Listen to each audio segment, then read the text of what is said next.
Baiklah, anak sekalian, pada pertemuan yang lalu kemarin Pak Brito memberikan penjelasan bahwa untuk materi semester ke-1 di kelas 9 ini itu rencana mulai dari teks laporan percobaan, kemudian teks pidato persuasif, dan teks cerpen.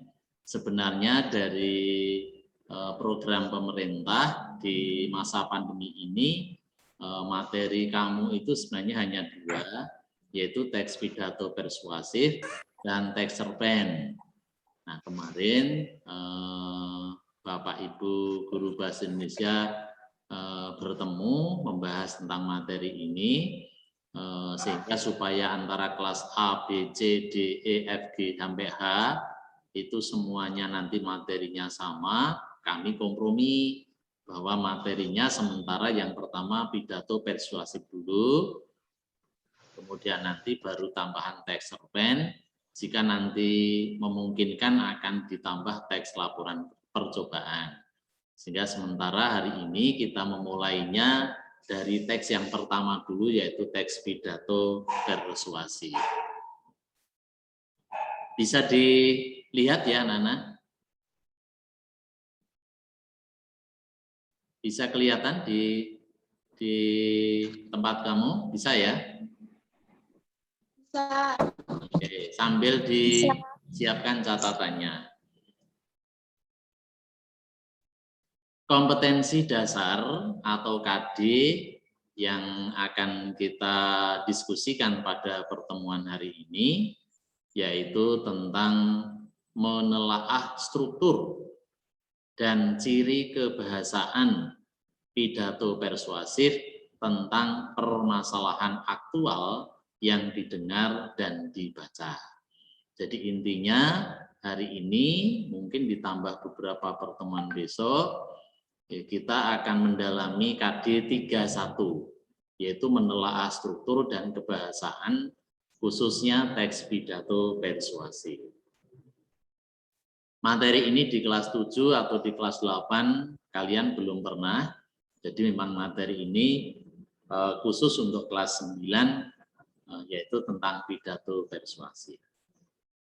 Tujuan pembelajaran yang akan kalian selesaikan di kegiatan khususnya hari ini, yaitu menjelaskan struktur teks pidato persuasif, kemudian nanti kamu diminta menelaah struktur teks pidato persuasif itu.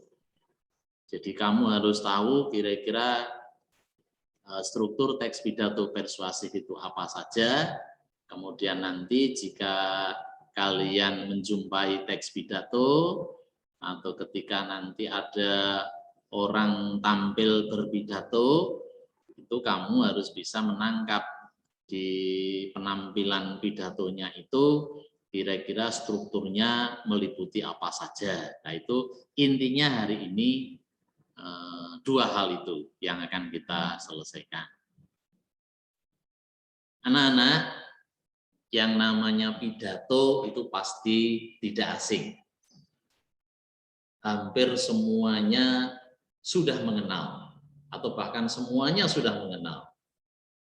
Karena di lingkungan kita, di lingkungan masyarakat, atau mungkin di lingkungan sekolah, bahkan ketika kalian melihat acara-acara di televisi, itu seringkali ada orang yang tampil berpidato. Bahkan mungkin di antara kamu ada yang pernah ditunjuk, mungkin ketika SD atau mungkin ketika di SMP, ditunjuk oleh teman atau Bapak Ibu untuk tampil berpidato. Mungkin ada yang pernah. Dengan demikian, kata pidato atau istilah pidato itu sesuatu yang sangat-sangat akrab, tidak asing bagi kita. Namun apa sebenarnya pidato itu? Pidato pada prinsipnya adalah pengungkapan pikiran dalam bentuk kata-kata kepada banyak orang atau kepada khalayak. Jadi kalau ada orang menyampaikan buah pikirannya, menyampaikan gagasannya, menyampaikan ide-idenya, disampaikan kepada banyak orang, disampaikan kepada para pendengar, atau disampaikan kepada para audiennya, atau para penonton, nah, itu semuanya bisa dikategorikan itu pidato. Nah, sekarang ada tambahan satu kata lagi, persuasif. Nah, kalau pidatonya itu pidato persuasif, yang bagaimana? Karena pidato itu bermacam-macam. Nah, kali ini kita akan fokus pidato yang akan kita dalami ini khususnya adalah pidato persuasif. Yang dimaksud pidato persuasif yaitu pidato yang bertujuan untuk meyakinkan kepada banyak orang. Di sini ada kata-kata meyakinkan. Kata meyakinkan itu berarti berusaha untuk mengajaknya, berusaha untuk membujuknya, berupaya untuk merayunya. Jadi yang berpidato ini berharap banyak, sangat berharap kepada para pendengarnya, kepada para penontonnya, agar mau melakukan apa yang diinginkan oleh orator atau orang yang berpidato. Jadi pidato persuasif itu bertujuan untuk meyakinkan supaya pendengarnya yakin, supaya percaya, supaya mau mengikuti, mau melakukan. Nah, itu pidato persuasif. Ada banyak contoh, misalnya pejabat atau tokoh-tokoh masyarakat ketika sedang berpidato kadangkala bertujuan untuk meyakinkan ini. Misalnya ketika ada orang berbicara dalam rangka mengajak agar orang itu mau menjaga lingkungannya. Lingkungannya mungkin banyak yang kumuh, banyak yang kotor. Lingkungannya saat ini banyak terjadi wabah, misalnya COVID. Ini banyak tokoh-tokoh masyarakat, pemimpin-pemimpin, atau orang-orang tertentu itu kadang berbicara, berupaya untuk mengajak agar semua orang itu mau menjaga lingkungannya. Ini kategori pidato persuasif. Atau mungkin ada orang berbicara dalam rangka agar orang mau menjauhi narkoba. Ini juga bisa dikategorikan pidato persuasif. Karena yang namanya narkoba itu kan sesuatu yang sangat membahayakan, bisa merusak banyak hal, bisa merusak moral, bisa merusak tatanan ekonomi, dan seterusnya. Maka ini banyak orang yang berpidato bertujuan ini juga pidato persuasif. Misalnya lagi orang berpidato dalam rangka mengajak agar orang mau menaati protokol kesehatan. Pandemi COVID ini sudah 1 tahun lebih, hampir 2 tahun, namun banyak masyarakat yang tetap kurang menaati. Banyak orang tidak menggunakan atau memakai masker, banyak orang yang masih berkerumun, dan seterusnya.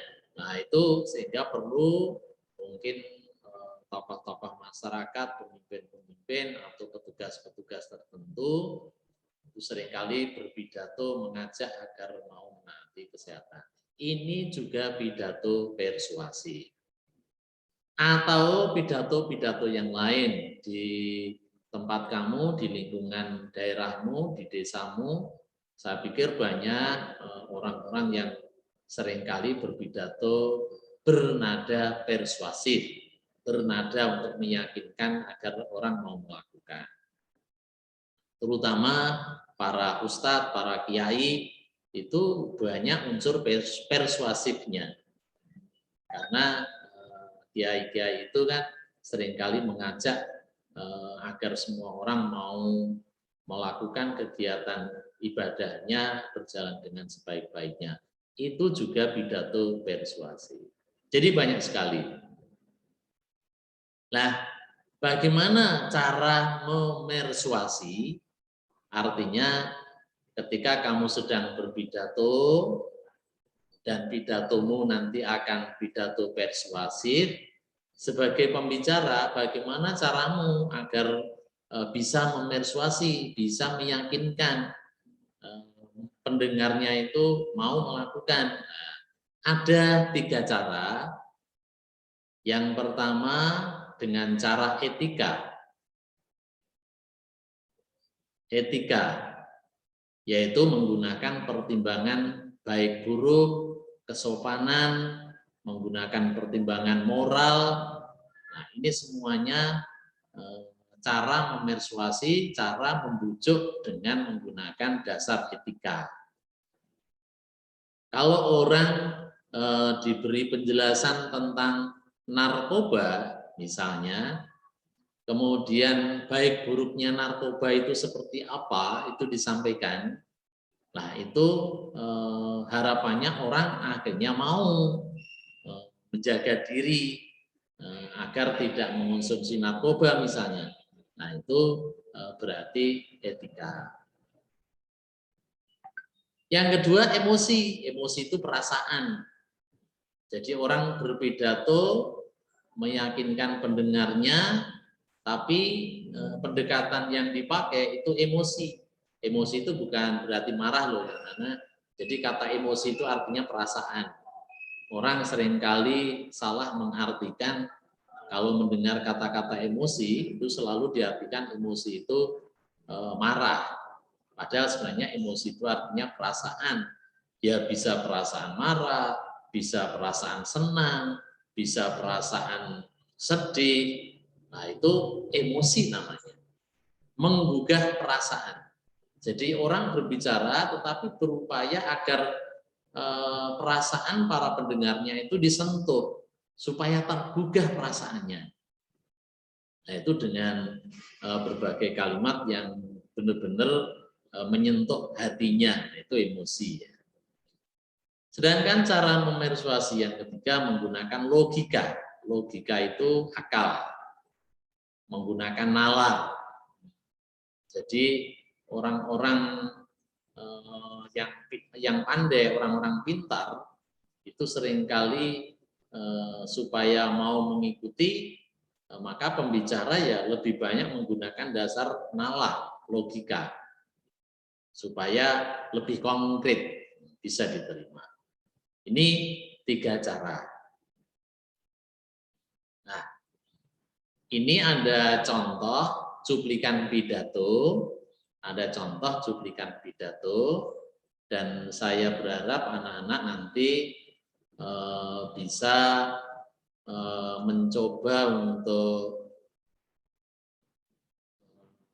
menelaah kira-kira 3 contoh cuplikan pidato ini termasuk pidato persuasif, namun kira-kira pendekatan yang dipakai apakah emosi ataukah apa tadi yang kedua, emosi, etika, dan logika. Oke, ya. Coba salah satu di antara kamu dulu, siapa yang mau mencoba? Mau mencoba menjawab cuplikan yang pertama, yang kedua, atau yang tengah, atau yang ketiga? Kira-kira menurut kamu dasar yang dipakai apa? Boleh mencoba dulu.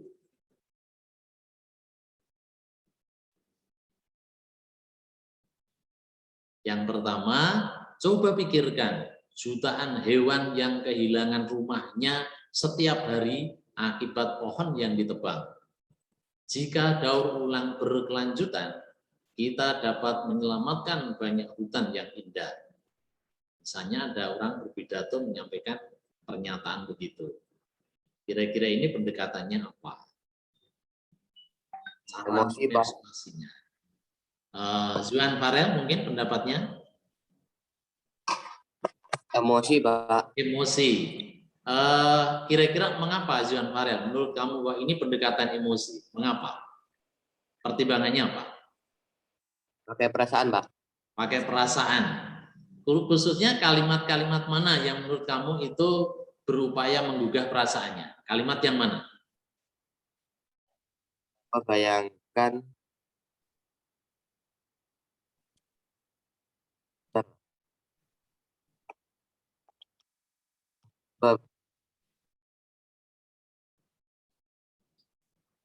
coba pikirkan jutaan hewan yang kehilangan rumahnya setiap hari akibat pohon yang ditebang. Jika ya, jadi bagian itu menurut Zuan itu unsur emosi ya yang ditekankan. Baik, sementara pendapat Zuan saya tampung dulu ya. Saya beri kesempatan yang lain. Siapa lagi? Makasih Zuan. Boleh yang lain lagi? Fasa mungkin Fasa? Boleh? Baca kira-kira yang mana yang ditanggapi Fasa? Etika, Pak. Oh, iya. Yang mana? Kita dapat menyelamatkan banyak hutan yang indah. Timbangan baik buruk. Menyelamatkan banyak hutan yang indah. Itu menurut Fasa justru ini pendekatan pakai etika ya? Oke, sementara Fasa begitu. Ada lagi yang lain? Masih saya tunggu, tidak apa-apa, kita belajar. Jadi etika itu menggunakan pertimbangan baik buruk, moral, sedangkan emosi itu menggunakan dasar yang digugah itu perasaannya, sedangkan logika itu menggunakan dasar nalarnya, akalnya. Ada lagi? Ninda mungkin? Ninda Aryani?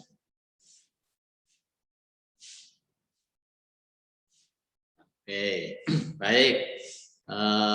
Ada dua pendapat, kita cek ya. Yang teks pertama, di sana ada bagian, coba pikirkan jutaan hewan yang kehilangan rumahnya. Coba pikirkan jutaan hewan yang kehilangan rumahnya. Kalau kalian mendengar kata-kata seperti itu, kira-kira bagian itu yang ingin ditekankan adalah agar kita muncul perasaan. Coba pikirkan, jutaan hewan kehilangan rumah. Apa perasaan yang muncul di hatimu ketika ada jutaan hewan kehilangan rumahnya? Kalau hutannya itu ditebang, hutannya gundul, hutannya hilang, atau hutannya terbakar, ini kan ibaratnya ada jutaan hewan yang kehilangan rumah. Perasaan kamu bagaimana? Ya, pasti akan ada sedih, ada merasa iba.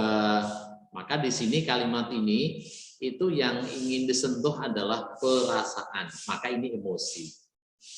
Begitu. Jadi nanti ketika kalian melihat pernyataan, kata-kata atau kalimat pidato harus dianalisis begitu. Yang kedua, teks kedua ada pernyataan, kita paham bahwa cadangan sumber daya alami kita terbatas. Kita paham, kita ini sudah tahu bahwa cadangan sumber daya alam kita itu terbatas. Misalnya minyak bumi itu terbatas. Suatu ketika nanti akan habis.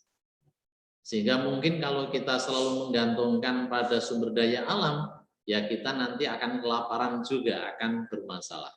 Nah, kira-kira pernyataan ini menggunakan dasar apa? dasar ya logika, akal kita. Makanya kalau sumber daya alam itu sangat terbatas, ya kita harus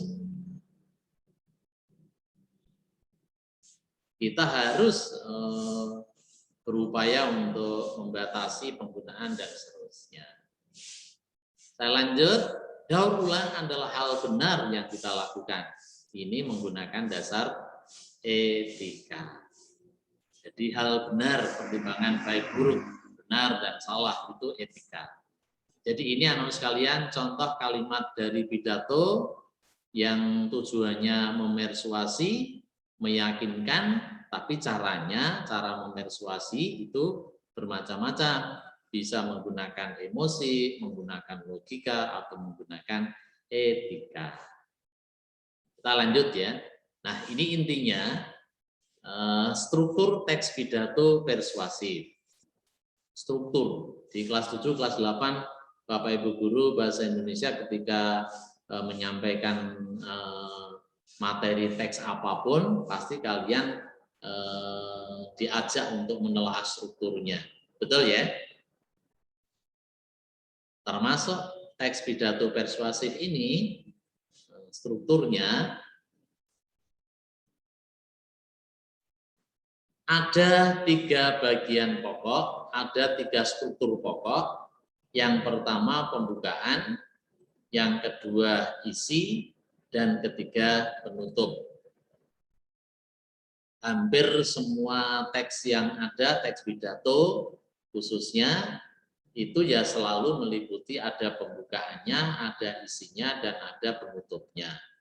Tapi khusus teks pidato persuasif, pembukaan pada struktur ini kira-kira tentang apa? Yaitu berisi tentang pernyataan posisi. Artinya pembicara itu menyampaikan pernyataan kira-kira dia itu berpihak pada posisi yang mana. Nah itu. Kemudian isi, ini tahap argumen. Argumen itu artinya alasan. Berbagai alasan-alasan atau berbagai data, fakta supaya nanti para pendengarnya itu benar-benar mantap. Itu perlu ditambah dengan argumen. Kamu berpendapat, tetapi kalau pendapatmu tidak disertai dengan argumen yang kuat, nanti pendapatmu itu bisa dibantah oleh audiennya, bisa ditolak oleh para pendengarnya. Pendengarnya tidak mau mengikuti karena argumennya kurang kuat. Oleh karena itu pidato persuasif ini yang sangat penting adalah bagian isi ini, tahap argumen. Jika argumenmu itu cukup banyak dan argumennya itu memang bisa diterima, meyakinkan, maka mantap pidato itu. Sedangkan penutup itu hanya sekadar penguatan saja. Jadi pernyataan posisi di awal itu dikuatkan lagi di bagian akhir, yaitu penutup. Nah, secara garis besar ini keterangannya bahwa yang namanya pembukaan pernyataan posisi itu pendapat atau pendirian yang diambil penulis terhadap sebuah persoalan. Jadi pernyataan posisi kamu berarti harus menyampaikan pendapatmu. Sedangkan tahap argumen itu serangkaian alasan. Alasan-alasannya apa? Kamu berpendapat seperti itu. Bukti-buktinya apa? Kok kamu menyampaikan itu? Bisa juga kamu menyertakan contoh-contohnya, fakta-fakta pendukungnya, supaya pendapatmu itu benar-benar diterima para pendengarnya, menjadi yakin, menjadi mantap, kan gitu. Sedangkan tahap penguatan itu semacam simpulan posisi berdasarkan argumen yang telah disampaikan oleh penulis. Jadi anak-anak, pidato persuasif itu intinya nanti kamu harus menyampaikan tiga bagian pokok ini, yaitu apa pendapatmu atau pendirianmu, kemudian bagaimana alasan-alasannya atau bukti-buktinya untuk memperkuat itu, dan yang terakhir simpulannya. Jadi itu prinsipnya. Kita lanjutkan. Itu tadi tentang struktur, tapi kalau misalnya kita melihat orang berpidato secara panjang lebar, kemudian ingin diketahui urutan atau bagian-bagiannya, itu diantaranya bisa dimulai dari yang pertama, orang berbicara itu ada salam, salam pembuka. Assalamualaikum, selamat pagi, salam sejahtera, nah itu semuanya kategori salam pembuka. Kemudian ada sapaan penghormatan. Sapaan penghormatan itu maksudnya pembicara menyapa pendengarnya. Bagaimana menyapanya? Misalnya Bapak Sulaiman, Kepala SMP 2 Jekulo yang saya hormati. Bapak dan Ibu Guru SMP 2 Jekulo yang saya hormati. Atau misalnya di daerahmu, Kepala Desa Tanjung Rejo, Bapak Christian yang saya hormati. Itu semuanya contoh sapaan penghormatan. Nih. Kemudian ada ucapan syukur. Orang berbicara, orang berpidato, itu selalu ada tambahan-tambahan seperti ini. Ucapan puji syukur, Bapak dan Ibu, marilah senantiasa kita bersyukur kehadirat Allah Tuhan Yang Maha Esa, misalnya atas segala limpahan rahmat, nikmat, karunia dan seterusnya, itu contoh ucapan syukur. Karena bagaimanapun kita manusia, kita itu ciptaan Tuhan, maka kita setiap kali berbicara ada pernyataan itu. Nah, baru setelah itu penyampaian topik. Bapak Ibu hadirin yang berbahagia, pada kesempatan kali ini saya akan menyampaikan bahwa pentingnya menaati protokol kesehatan di masa pandemi ini. Misalnya itu topiknya. Atau mungkin topik yang lain, Bapak Ibu atau saudara-saudara yang berbahagia, pada kesempatan kali ini saya akan menyampaikan tentang manfaat belajar untuk masa depan, misalnya begitu. Atau tentang misalnya kesehatan boleh, tentang pendidikan boleh, tentang kriminalitas boleh, macam-macam. Jadi topik sampaikan. Setelah itu pendahuluan. Jadi pendahuluan tadi yang di bagian struktur sudah kita ketahui, yaitu kamu menyampaikan pendapatmu, menyampaikan pikiranmu. Pendapatmu apa? Ya terkait dengan topik. Kalau misalnya topiknya itu tentang narkoba, pendapatmu apa? Silahkan disampaikan bebas. Saudara-saudara, bahwa narkoba itu ternyata sangat berbahaya. Misalnya pendapatnya tentang itu. Dan mengapa berbahaya? Nah, itu perlu kemudian disampaikan di mereka. Ini. Bagian berikutnya inti. Inti itu penyampaian argumen, penyampaian alasan-alasannya, bukti-buktinya, contoh-contohnya. Nah, ini bagian 6 ini harus yang lengkap, harus yang panjang, yang rinci, yang detail. Jadi orang berpidato itu sampai sekian menit, sampai sekian jam, itu baik dan tidaknya kuncinya di bagian 6 ini, inti. Kemudian setelah itu penutup, yaitu menyampaikan simpulannya atau penguatannya, kira-kira apa yang ingin kamu kuatkan kepada para pendengarnya. Baru ditambah beberapa bagian akhir pelengkap, ada ucapan terima kasih. Terima kasih ini terima kasih atas perhatian dari para pendengar. Terima kasih atas kerjasamanya dan seterusnya. Nah, itu di akhir. Kemudian ucapan permohonan maaf boleh disampaikan juga. Bapak, Ibu, dan saudara-saudara yang berbahagia, demikian sedikit tentang pidato yang bisa saya sampaikan. Namun jika dalam penyampaian ini ada tutur kata yang mungkin tidak berkenan di hati Bapak Ibu, saya secara pribadi mohon maaf, misalnya begitu. Nah, ini ucapan permohonan maaf. Dan yang terakhir baru salam penutup. Jangan lupa ini, kalau di bagian awal itu ada salam pembuka, maka ya harus di bagian akhir ada salam penutupnya. Salam pembukanya itu Assalamualaikum misalnya, ya di bagian akhir ada salam penutup, yaitu ya wassalamualaikum, sama. Selamat pagi, terima kasih atas perhatiannya, dan misalnya sampai jumpa kembali. Misalnya begitu. Jadi macam-macam. Nah, anak-anak sekalian, kiranya pada hari ini itu dulu yang bisa saya sampaikan. Kemudian nanti intinya kamu akan menelaah tentang struktur itu. Maka nanti yang pertama tugasnya simak dengan baik tayangan pidato.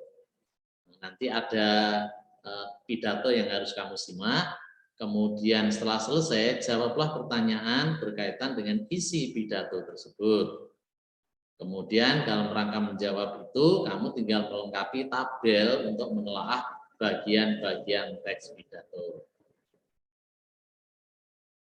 Nah, nanti di LK, di Google Classroom nanti sudah saya siapkan LK atau lembar kerja yang akan kamu kerjakan. Nanti yang pertama ini amati tayangan pidato dari YouTube. Nah, nanti saya akan memberikan link ini ke kamu sehingga kamu nanti bisa melihat pidatonya. Setelah itu jawablah pertanyaan. Yang pertama, apa pendapat atau pendirian pembicara yang disampaikan? Nanti tinggal ditulis jawabanmu apa, termasuk strukturnya struktur apa. Kemudian yang kedua, apa argumen-argumen yang disampaikan pembicara? Argumen itu alasannya atau contoh-contoh untuk meyakinkan audiennya. Nah, ini jawabannya, terus nanti dirumuskan juga termasuk struktur apa. Yang ketiga, apa simpulan atau penguatan yang disampaikan? Simpulanmu apa? Setelah itu disimpulkan kira-kira strukturnya apa. Ini nanti di Google Classroom LK ini sudah saya cantumkan.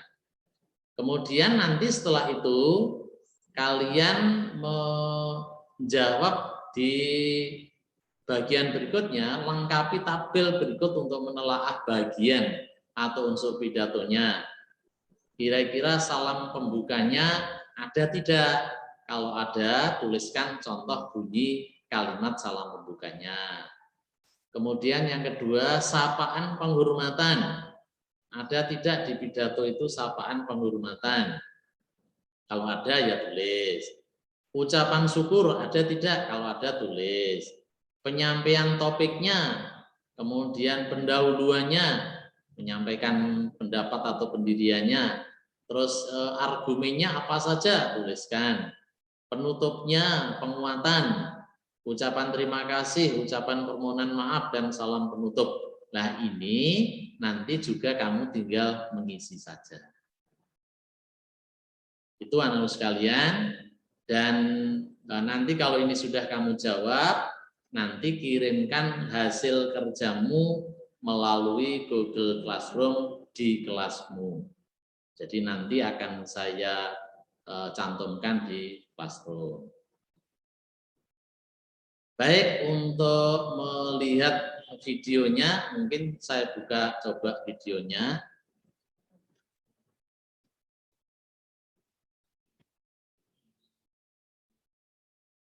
Sebelum saya buka, mungkin di antara kamu ada yang bertanya dulu? Ada pertanyaan?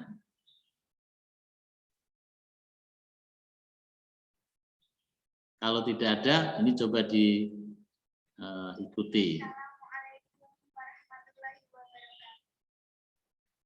Bisa dilihat anak-anak?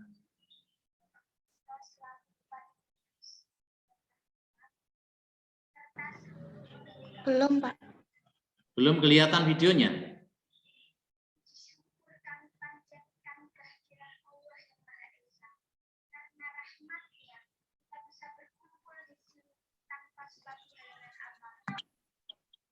Belum kelihatan videonya? Belum. Baik. Kalau belum, sementara mungkin saya stop dulu ya. Baik, saya ulangi, saya tunjukkan pidatonya sebentar ya.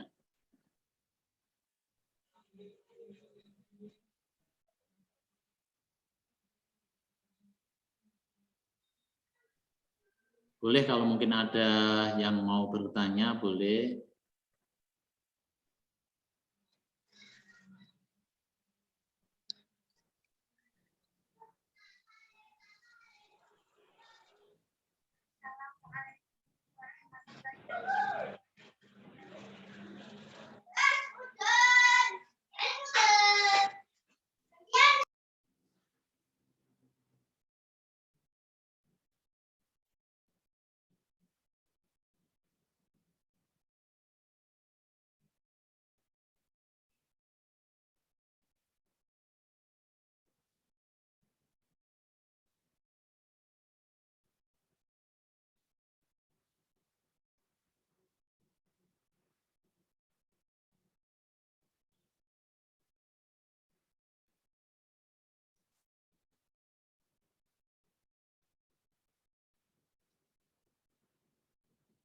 Bisa kelihatan?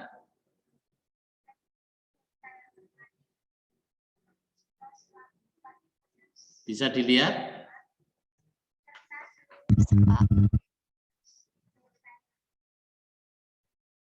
Tidak kelihatan. Gimana? Bisa, Pak.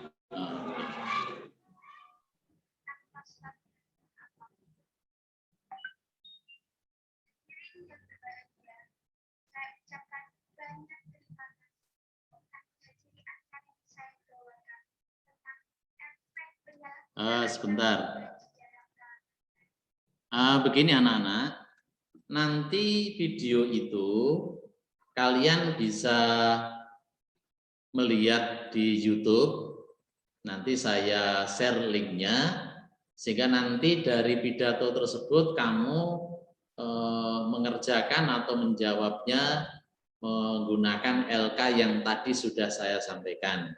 Jadi di kesempatan ini saya tidak perlu menampilkan videonya, video pidato itu secara lengkap. Kamu nanti tinggal melanjutkan sendiri di rumah atau mungkin siang ini juga boleh. Tapi di saat ini kamu boleh menyampaikan mungkin pertanyaan-pertanyaan dulu jika ada kesulitan terkait dengan pembelajaran hari ini. Boleh, silahkan siapa yang mau menyampaikan pertanyaan, tanggapan, atau apapun. Kalau mungkin ada.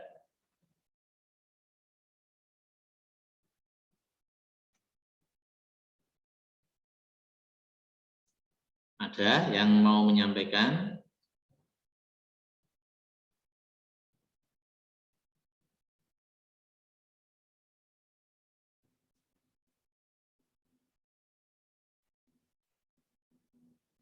Ada pertanyaan enggak?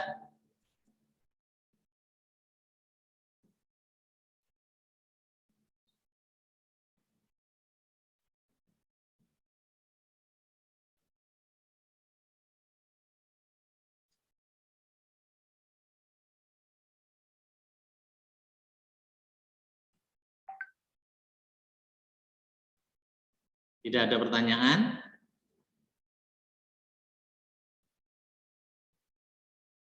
Halo? Takut ya sama Pak Pusito? Tidak, Pak. Johan Farel tidak ada pertanyaan. Pasah kelihatannya mau tanya, Pasah. Ya. Nah, kalau tidak ada, sekalian, mungkin sementara hari ini penjelasan tidak usah panjang-panjang, tidak usah banyak-banyak dulu. Sementara cukup, namun sebelum saya akhiri, saya mau memotret dulu. Untuk itu silakan semuanya dibuka videonya, saya potret dulu.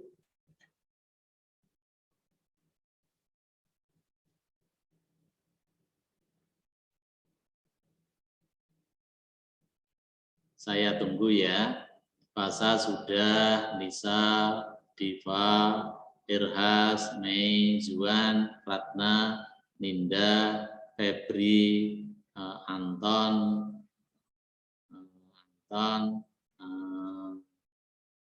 oke. Sebentar ya. Ratna, Nisa Aulia, belum saya potret. Pak Irhas malah tertutup. Nisa mana Nisa? Bentar ya.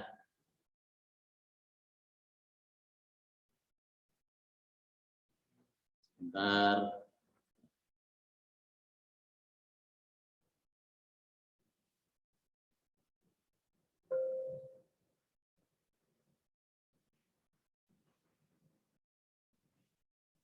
Oke. Coba sambil salam literasinya ditunjukkan tangannya. Salam literasi. Salam literasi itu tangan membentuk huruf L ya. Membentuk huruf L. Nah, itu L, literasi.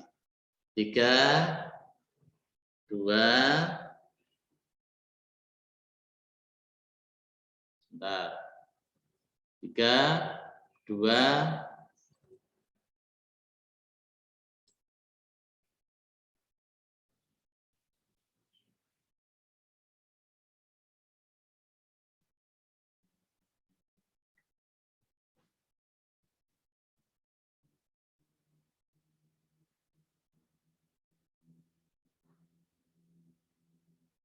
oke. Ya, anak sekalian, sementara hari ini cukup. Terima kasih kalian anak yang baik, semangat kalian luar biasa. Semoga pembelajaran hari ini, nanti cara mengerjakannya kamu membuka Google Classroom, terus kalau bisa ya segera dikerjakan, malam distorkan boleh, dan jika ada kesulitan nanti pertanyaan lewat WA tidak apa-apa. Begitu ya. Terima kasih. Saya akhiri. Assalamualaikum warahmatullahi wabarakatuh. Waalaikumsalam warahmatullahi wabarakatuh.